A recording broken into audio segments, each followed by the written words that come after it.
మీరు ఇలాంటి పిచ్చి పని చేస్తారనే తెలిసి వచ్చాను. చచ్చిపోతే మచ్చ మాసిపోతుందా? ఈ పాపానికి కారణం ఎవరో నాకేమీ తెలియదు. ఒకరోజు గ్రీన్లాండ్స్ హోటల్లో గ్రేప్ జ్యూస్ తాగాను. మైకి వచ్చి పడిపోయాను. తెలిసి తెలియని స్థితిలో ఏ పశువు ఏ రాక్షసుడు అదో పీడకల్లా మర్చిపోండి. నేను మర్చిపోయినా నాలో పాపం పెరుగుతోంది. రేపీ లోకం అడుగుతుంది నీ బిడ్డకు తండ్రి ఎవరని. అప్పుడు నేనేం చెప్పాలి? మీరేమీ అనుకోకపోతే, మీకేం అభ్యంతరం లేకపోతే నేనేం చెప్పండి. అరే, మీ ఉప్పు తిన్న కుక్కను మీకు రుణపడి ఉన్నాను. ఆ విశ్వాసం, ఆ కృతజ్ఞతే నా చేత ఈ మాటను చెప్పిస్తుంది. అందుకని ఇంత త్యాగం చేస్తారా? ఇది త్యాగం కాదు, కర్తవ్యం. నేను మిమ్మల్ని ఒక గంట కనిపెడుతూనే వచ్చాను. అందుకు ఈ మంగళసూత్రమే సాక్ష్యం. మనస్ఫూర్తిగా చెప్తున్నా, మీరు మనుషులు కాదు, దైవ స్వరూపులు. నిజంగా దైవ స్వరూపులు. అమ్మా, ఈ వేళ నుంచి కుటుంబం బరువు బాధ్యత నీ చేతుల్లో. మావగారు, నాన్నగారు, ఆస్తంతా నాకు నా వారసులకి రాశారు. మరి చెల్లెలు? నీ చెల్లెలా? ఆ ఫస్టురాలి మాట నా దగ్గర ఎత్తకురా. అది నేటితో చచ్చిపోయింది. నాన్న,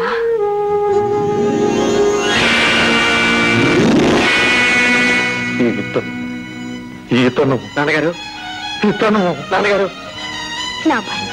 వీడా వీడా నాన్నగారు, వీడా నాన్నగారు, వీడా నాన్నగారు, నాన్నగారు,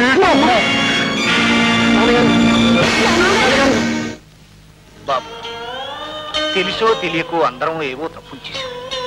మన్నించి ఆశీర్వదించండి. వస్తాను వస్తాను. చిన్నబాబు గారు, నేను సెలవు తీసుకుంటాను. మీరెక్కడికి? ఎంతైనా మీ చెల్లెలు గొప్ప కుటుంబంలో పుట్టి పెరిగింది. నా అదృష్టం కొద్దీ భార్య అయింది. మీ అంతస్తుకు తగ్గట్టు కాకపోయినా కాస్తో కూస్తూ బాగా బతికాం. నాకు ఉద్యోగం దొరికేంత వరకు రాధ ఇక్కడే ఉంటుంది. లేదు, నేను మీతో పాటే వస్తాను. ఏమండి, వాళ్ళని వెళ్ళొద్దని చెప్పండి. అందరం కలిసే ఉందాం. అప్పుడే అందం చందాం. మామగారు ఆత్మకు శాంతి. పైగా రాధ గర్భిణి. తోబుట్టు ఇల్లు వదిలి వెళ్ళటం క్షేమం కాదు. అది సొంత ఇల్లైనప్పుడే. రాధా, ఇది పరాయిల్లమ్మా. ఏమండి, నేను ఒక మాట చెప్పనా? ఈ ఇల్లు రాధ పేరున రాయండి. అప్పుడు ఇది ఆమె సొంత ఇల్లు అవుతుంది. వెరీ గుడ్, బాగా చెప్పావు. రాధా, ఈ రోజే ఈ ఇల్లు నీ పేరు వ్రాయిస్తున్నాను. అన్నయ్య, ఈ ఇల్లు నా పేరు కాదు, ఈ దేవుడి పేరు రాయించండి. అవును, మీరు చేసిన త్యాగానికి ఏమిచ్చినా రుణం తీరదు. వెరీ గుడ్ చెల్లెమ్మా. అలాగే కానీ చిన్నబాబు గారు, నో, ఇక నుంచి నన్ను అలా పిలవటానికి వీల్లేదు. నువ్వు ఈ ఇంటి అల్లుడివి. ఏమండి, ఈ రెండిట్లో ఒకటి ముట్టుకోండి. ఎందుకు? ముట్టుకోండి, చెప్తాను. అబ్బా, నేను అనుకున్నట్టు పిల్లాడే. అమ్మ దొంగ, మరి నాళ్ళు చెప్పలేదే?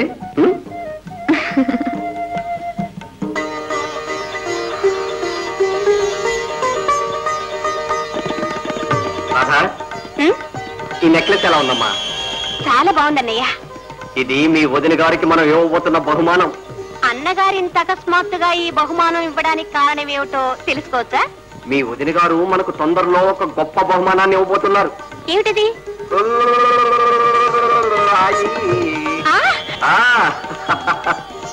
అమ్మ దొంగ, నాతో చెప్పనేలేదే. ఉండు, అన్నయ్యతో చెప్పి. అయితే అన్నయ్య, వదిలికి తప్పకుండా బహుమానం ఇవ్వాల్సిందే. కరెక్ట్ అమ్మా. వెళ్ళు వెళ్ళు వెళ్ళు. ఆగండి, మీకేమైనా మతుందా? ఇంట్లో ఇద్దరు చూడాలు ఉండగా మీ భార్యకి మాత్రం ఇచ్చుకుంటే ఏం బాగుంటుంది? ముందు మీ చెల్లెలకి ఇవ్వండి. శ్రీమతి గారు, నేనంత తెలివి తక్కువని కాదు. ఇదిగో. అరే, రెండు నెక్లెస్లు ఒకే రకంగా ఉన్నాయి. అవును, ఒకటి పూర్ణకి, ఒకటి రాధకి. వీటి ఖరీదంతో ఒక్కొక్కటి 10,000. బావగారు, మా చెల్లెలకి అలంకరించండి. అలాగే.